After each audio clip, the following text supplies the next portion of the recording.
Hello students, good morning to all of you. आज का हमारा टॉपिक रहेगा temperature coefficient of resistance and resistivity. Okay, and resistivity.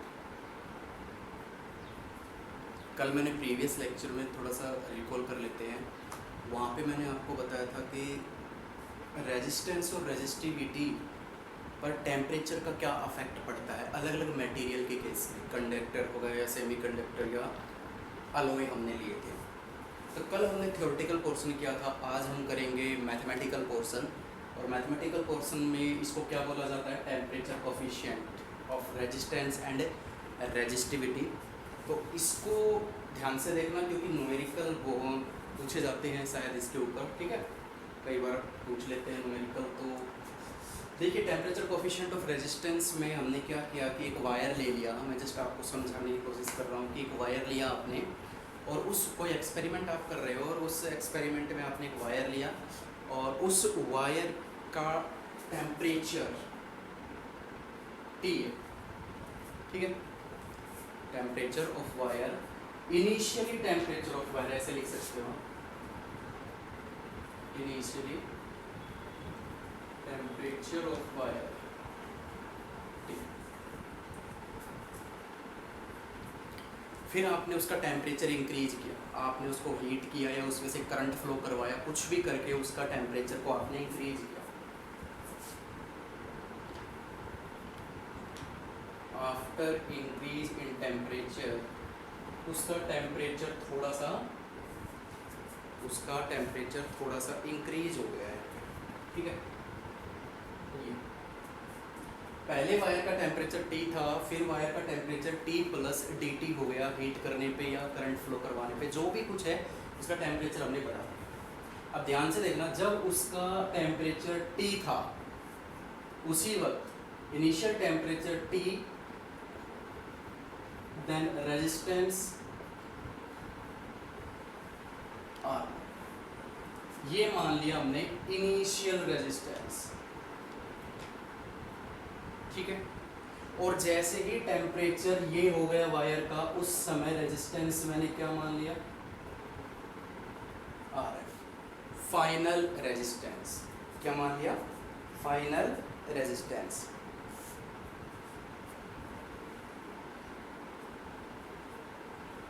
ठीक है, ठीक है। यहाँ तक बड़ा सिंपल सा है।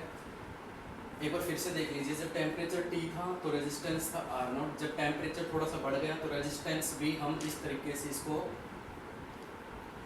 बढ़ा सकते हैं, क्योंकि ये तो मैं आपको थ्योरेटिकली में पहले बता चुका हूँ कि जैसे जैसे हम टेम्परेचर बढ़ाते हैं रेजिस्टेंस भी बढ़ता है। यहाँ पे मैं कोई कंडक्टर, सेमी कंडक्टर या वो नहीं मान रहा हूँ, घट भी सकता है बढ़ भी सकता है, ठीक है। सेमी कंडक्टर के केस में घटता है, कंडक्टर के केस में बढ़ता है। तो वो चीज़ें हम नहीं लेके चल रहे हैं, नॉर्मली लेके चल रहे हैं कि टेम्परेचर जब T था तो रेजिस्टेंस R0 था, टेम्परेचर जब थोड़ा सा इंक्रीज हुआ तो रेजिस्टेंस थोड़ा सा हमने R0 प्लस DR मान लिया। अब मैं दो इम्पोर्टेंट कंडीशन यहाँ पे लिख रहा हूँ। आप +1 में पढ़ के आ चुके हो, आपने पढ़ा था एरिया एक्सपेंशन, वॉल्यूम एक्सपेंशन और लीनियर एक्सपेंशन। जब किसी भी मेटल को हीट किया जाता है तो उसके एरिया, वॉल्यूम और लेंथ में जो चेंज आता है, उसी के आधार पे ये कंडीशन है। एक्सपेरिमेंटली हमने देखा कि जो DR है वो डायरेक्टली प्रोपोर्शनल होगा और DR है वो डायरेक्टली प्रोपोर्शनल होगा R। जितना ज़्यादा मैं टेम्परेचर दूंगा, यानी जितना ज़्यादा टेम्परेचर में चेंज आएगा उतना ही चेंज रेजिस्टेंस में आता चला जाएगा। बड़ी सिंपल सी बात है। और जितना ज़्यादा आपके पास इनिशियल टेम्परेचर रेजिस्टेंस होगा ना, अगर वायर का इनिशियल रेजिस्टेंस बहुत ही ज़्यादा है तो उसके रेजिस्टेंस में हीट करने पर चेंज होने के चांस भी उतने ही ज़्यादा होंगे। अगर आपके पास पहले से क्वांटिटी बहुत स्मॉल है तो उसमें स्मॉल चेंज आएगा, और अगर आपके पास पहले से ही बहुत ज़्यादा रेजिस्टेंस है तो उसमें चेंज भी उतना ही ज़्यादा आने की संभावना होती है। ये हमने एक्सपेरिमेंट से देखा। कंबाइन कीजिए दोनों फैक्टर्स को, क्या आता है हमारे पास? प्रोपोर्शनल साइन हटाते हैं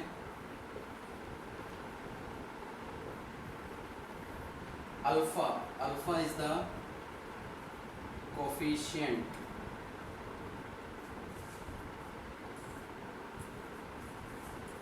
ऑफ रेजिस्टेंस, या कह सकते हो थर्मल रेजिस्टेंस की। यहाँ तक बड़ा सिंपल से है। अलग अलग बुकों में डायरेक्ट आपको फॉर्मूला मिलता है इस चीज़ का, मैं वो फॉर्मूला आपको प्रूव करके दे रहा हूँ आज, ताकि अगर आप बीच में अगर कहीं भी भूल जाते हो तो आप निकाल सको उस चीज़ को। ठीक है, कंडीशन बड़ी सिंपल सी है। अब देखिए यहाँ पे मैं करूँगा इसका इंटीग्रेशन बोथ साइड। इंटीग्रेट करने के लिए देखिए किस तरीके से हम इसको इंटीग्रेट करेंगे।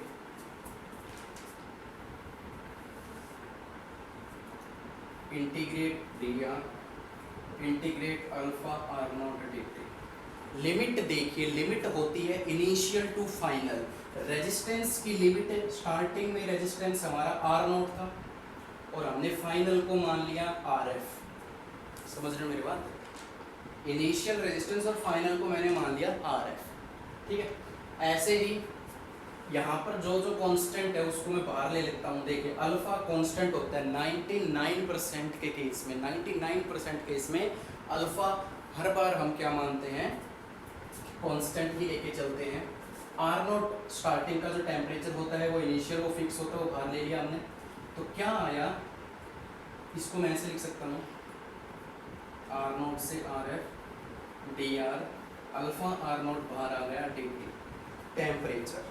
ठीक है, और टेम्परेचर को भी मैं ऐसे लिख लेता हूँ T initial T final, initial से फाइनल। इंटीग्रेट आर का क्या होता है, आर डी आर का इंटीग्रेट आर होता है, आर नॉट से R F alpha R naught, D T का इंटीग्रेट टी, टी इनिशियल से टी फाइनल। ये बताने वाली चीज़ें है ही नहीं, बहुत बार करके आ चुके हो आप। अब आपको पता है फाइनल माइनस इनिशियल लिमिट हम पुट कर रहे हैं यहाँ पे, तो क्या रिजल्ट हमारे पास आएगा देखना।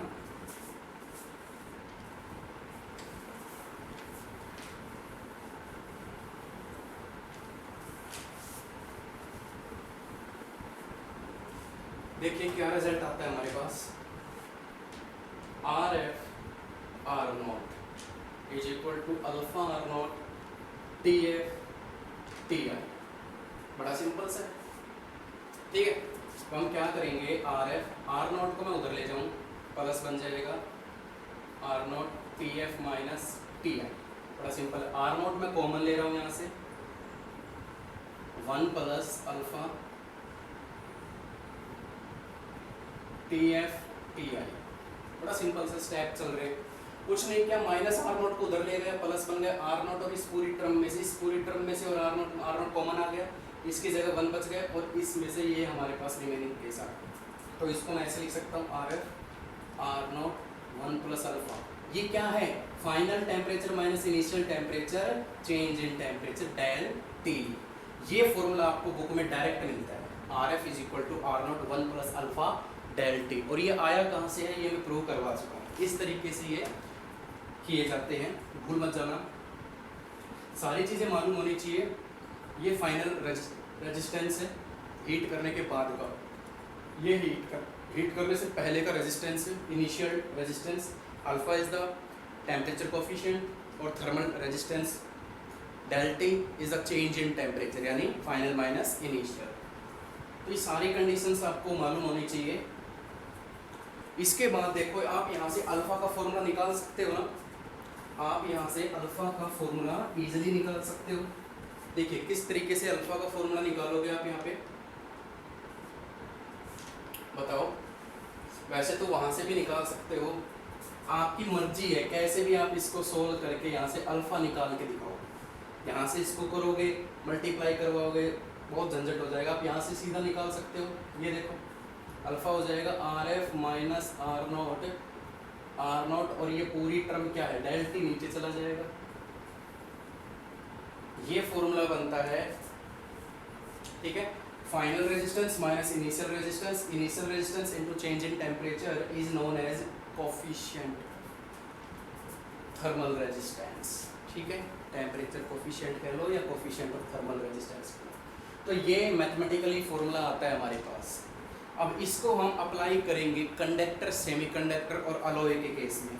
वो किस तरीके से करते हैं चलिए देखते हैं। तो कंडक्टर की अगर मैं बात करूं, देखना कंडक्टर की अगर मैं बात करता हूं यहाँ पे,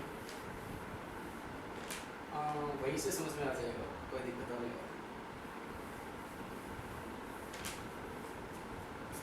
ये तो हो गई फॉर्मूले की बात। अब हम बात करते हैं फॉर कंडक्टर। ये आपसे एक नंबर में पूछा जाता है, बहुत बार आता है ये क्वेश्चन कि अगर टेम्परेचर कंडक्टर की अगर मैं बात करूँ या मेटल की अगर मैं बात करूँ तो अल्फा की वैल्यू क्या होगी, पॉजिटिव, नेगेटिव या जीरो। तो आपको मालूम है कि कंडक्टर के केस में रेजिस्टेंस इंक्रीज हो जाता है, फाइनल रेजिस्टेंस क्या हो जाता है, हीट करने पर इंक्रीज हो जाता है। ये मैं डिस्कस कर चुका हूँ डीपली पिछले लेक्चर में। यानी RF इंक्रीज होगा, ये इंक्रीज होगा, इसका मतलब क्या है, ये कम है ये ज़्यादा है, तो अल्फा क्या आएगा, हमेशा हमेशा पॉजिटिव। तो अल्फा आता है पॉजिटिव फॉर कंडक्टर, ये हमेशा याद रखना। सेमीकंडक्टर के केस में क्या होता है,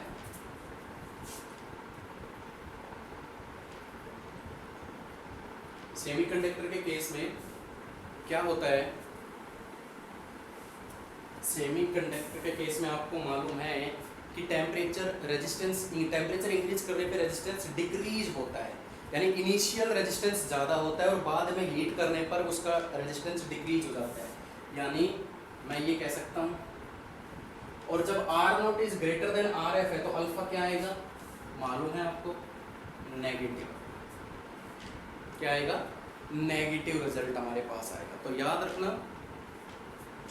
अल्फा इज नेगेटिव, यानी temperature coefficient is negative for semiconductor, alpha is positive for conductor. और अलॉय के केस में अल्फा की वैल्यू क्या आती है,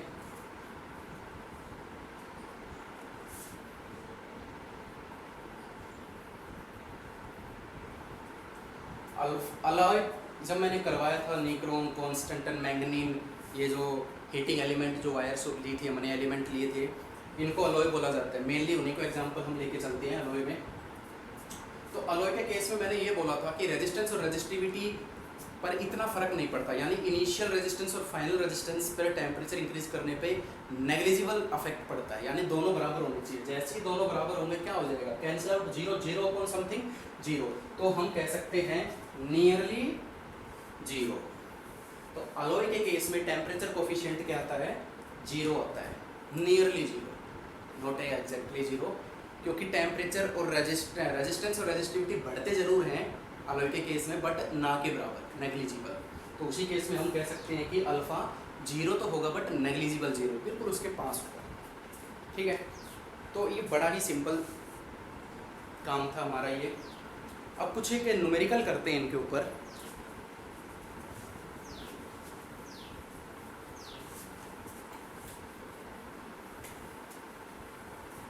चलिए, ये मेरे पास एक न्यूमेरिकल है, the resistance of A heating element at room temperature, the resistance of A heating element at room temperature, और रूम टेम्परेचर मेनली कितना होता है 27 डिग्री सेल्सियस, इज 100 ओम। ये रेजिस्टेंस दे दिया रूम टेम्परेचर पर उस हीटिंग एलिमेंट का। At what temperature, at what temperature its resistance is 117 ओम, और अल्फा की वैल्यू आपको दे दी गई है 1.7 इंटू 10⁻⁻⁴ डिग्री सेल्सियस। बड़ा सिंपल सा है। इस तरीके के ही न्यूमेरिकल आपके एग्जाम में पूछे जाते हैं, इससे ऊपर का नहीं पूछा जाता, क्योंकि सीधा एक फॉर्मूला लगाना है और सारी कंडीशंस आपको गिवन होती है, इससे ऊपर नहीं पूछा जाता। ठीक है, तो ये बहुत ही बेहतरीन न्यूमेरिकल आपके लिए है। तो देखिए, the resistance of A heating element at room temperature 27 degree, यानी स्टार्टिंग का जो हमारे पास रेजिस्टेंस है, ठीक है, वो कितना है 100 ओम, और उस समय टेम्परेचर कितना है, T initial 27 degree Celsius. Clear है? गुड। एट व्हाट टेम्परेचर, यानी फाइनल टेम्परेचर उसने पूछा है।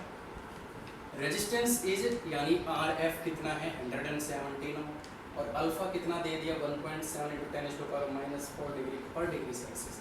बड़ा ही सिंपल है, सारे गिवन कंडीशंस लिख लो न्यूमेरिकल में, उसके बाद फॉर्मूला अप्लाई करो। अल्फा क्या होता है R F R naught del T, और डेल टी का मतलब क्या होता है T F minus T I. अब यहाँ से इसको सोल्व करना है आपको। अब कैसे आप इसको सोल्व करोगे वो आप देखो इसको, ठीक है। तो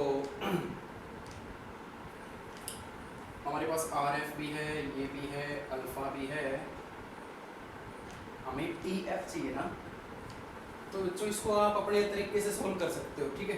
कोई ज़रूरी नहीं है कि हर एक बंदा अपने फिक्स तरीके से करे, बुक में से रट्टे मारे। कैलकुलेशन है, कैलकुलेशन किसी भी तरीके से आप कर सकते हैं। तो ये हो जाएगा T F minus T I R F minus R naught upon R naught alpha, ठीक है। ये पूरी ब्रैकेट ऊपर ले गए क्रॉस मल्टीप्लाई में, अल्फा नीचे लिया है। इतना किया मैंने, मुझे टी एफ चाहिए तो टी आई उधर जाके प्लस हो जाएगा। आर एफ कितना है 117 minus 100 upon R naught 100 into 1.7 into 10⁻⁻⁴ minus T I 27। बस सॉल्व इट, आंसर आ जाएगा। तो ये हो जाएगा 17 अपॉन 100 इंटू 17 है ना, और इसका पॉइंट ऊपर जाएगा, 10⁻⁻⁴ भी ऊपर चली जाएगी, इससे ये कैंसिल आउट हो जाएगा, 0 से 0 कैंसिल आउट हो जाएगी, इससे ये कैंसिल आउट हो जाएगा, ये कितना बचेगा 1000 माइनस 27। एक मिनट, ये टी एफ माइनस टी आई है तो ये इधर आके प्लस होगा भाई। तो ये आप देख लेना, इसका आंसर आ गया 1027 डिग्री सेल्सियस। कैलकुलेशन आपके हाथ में है, बड़ा सिंपल सा ये न्यूमेरिकल था। गिवन कंडीशंस आप लिखोगे, फॉर्मूला अल्फा का लिखोगे, उसको मॉडिफाई करके आप जो भी चीज़ फाइंड आउट करना चाहते हो इजीली फाइंड आउट कर सकते हो। तो ये आपके लिए एक न्यूमेरिकल था।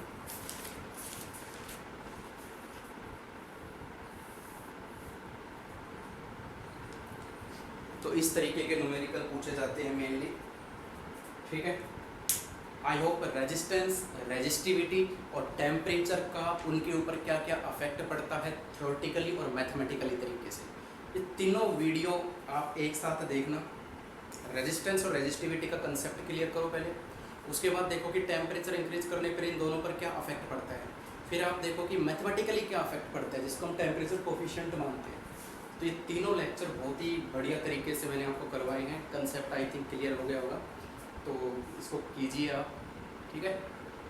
बाकी नेक्स्ट वीडियो में करेंगे हम बढ़िया बढ़िया, अभी बचे हुए हमारे टॉपिक्स है, कलर कोडिंग बच रहा है हमारा, उसके बाद कम्बिनेशन ऑफ रेजिस्टेंस आ जाएगा, उसके बाद सेल वगैरह के टॉपिक, बहुत इंपॉर्टेंट ये चैप्टर है हमारा, ठीक है। तो आई होप क्लियर हो गया होगा कंसेप्ट। तो आज के लिए इतना ही।